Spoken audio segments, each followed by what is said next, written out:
जो लोग कोयला खनन का विरोध करते हैं, उनसे एक सीधा सवाल है। अगर कोयला नहीं निकलेगा, तो भारत की ऊर्जा जरूरतें कैसे पूरी होंगी?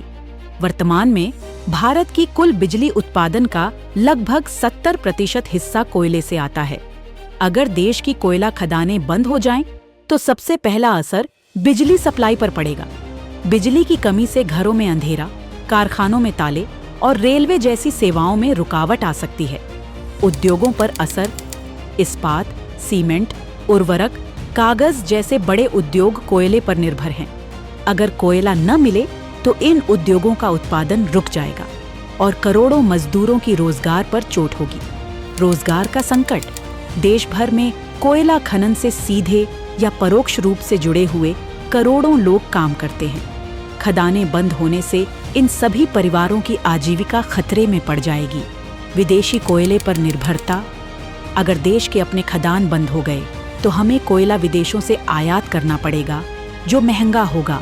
इससे देश की अर्थव्यवस्था पर दबाव पड़ेगा और बिजली की कीमतें बढ़ेंगी, जिसका असर आम जनता की जेब पर भी होगा।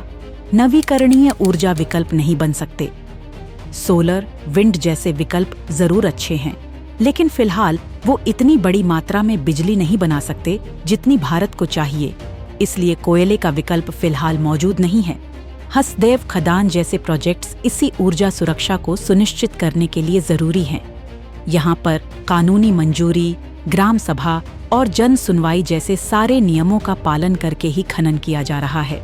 इतना ही नहीं, पर्यावरण को बचाने के लिए 15,60,000 से ज्यादा पेड़ लगाए गए हैं और छत्तीसगढ़ ISFR 2023 में देश का सबसे आगे राज्य है, जहां 683 वर्ग किलोमीटर से अधिक हरियाली बढ़ी है।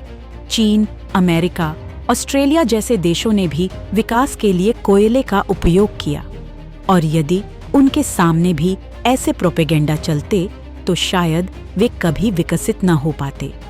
जो लोग केवल विरोध करते हैं, उनसे पूछा जाना चाहिए, कोयला नहीं निकलेगा तो भारत कैसे चलेगा?